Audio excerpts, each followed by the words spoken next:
if you could give me like, 3 or 5 top things to focus on to just reverse and pivot my health from, I'm a total mess to, okay, I'm on the right track.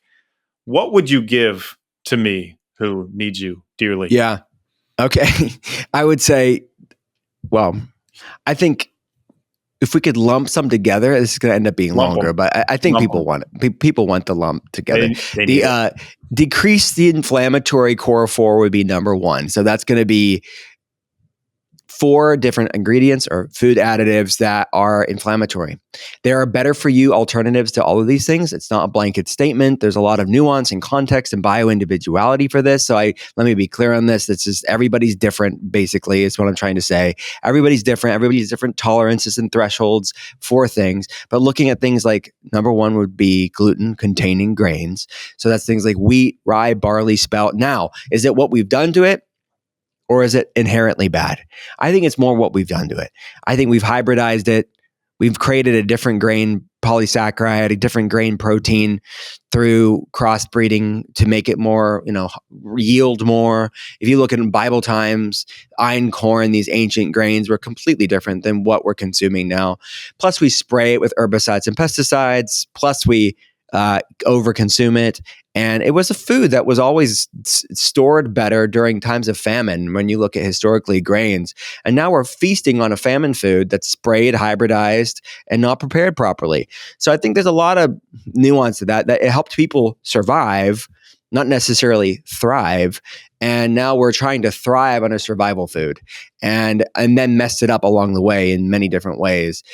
So instead of soaking and sprouting and fermenting like a sourdough ancient grain, we are not doing that largely. So I think that's the first thing I would look at. Find some alternatives or cut it out completely. Number 2 would be industrial seed oils, decreasing those or eliminating those. And that's a little bit more controversial, but things like canola oil, soybean oil, vegetable oil, there's a lot of reasons why it's problematic. One is that they're high in omega-6s, and the modern Western diet, specifically the modern American diet, is really high in omega-6s and low in omega-3s. So they're a polyunsaturated fatty acid ratio of omegas 3, 6, and 9 are off, creating a pro-inflammatory state. Inflammation is the commonality between just about every health problem. So all the things that I'm talking about are drivers of inflammation. Mm-hmm. On top of that, they use hexanes, which are petroleum derivatives, to yield, they're solvents to yield more seed oils. So there's a sort of a problematic, toxic component too.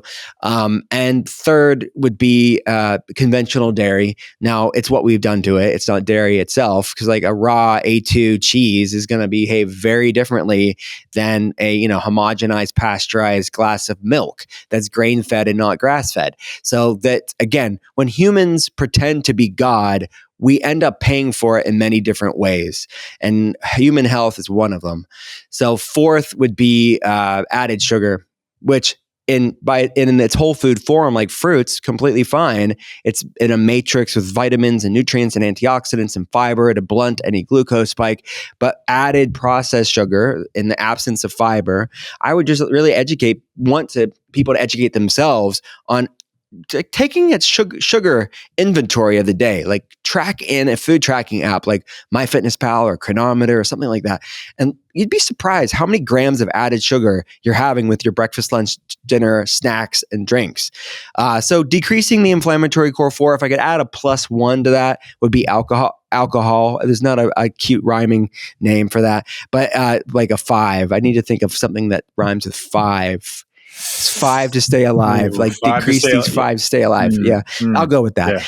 But there's no healthy amount of alcohol, which I know your good friend Dr. Amen, him and I are simpatico on this, is that there's no healthy amount of alcohol, and it is going to shrink your brain and create problems, and it's going to impact your gut, your metabolism, all types of things.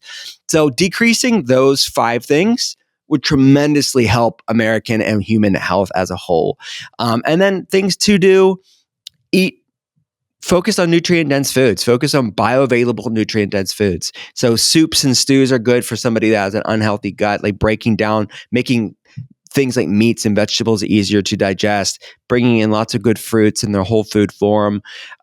Healthy fat, optimizing protein, fiber-rich carbs. I mean, you really can keep it simple there.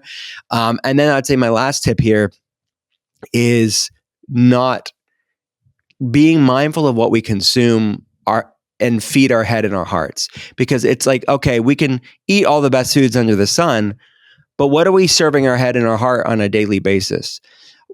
So I would say that's more nebulous, but like to look at things on social media, look at things on, like, what are we ruminating? Because our 30 trillion cells are eavesdropping on our thoughts and emotions, and they impact our physiology just as much as a food that doesn't love us back. So really, that's harder to do. It's more nonlinear, but to really look at things like breath work and meditation and prayer and start, the Bible says, taking your thoughts captive, being aware of your thoughts. So your thoughts, you realize you aren't your thoughts and emotions, but you're the observing presence of them. So that's a bigger thing to unpack. But I think if I had to give America that tip, I would, could you imagine the world would be such a better place on social media and beyond if we did a little bit more of that?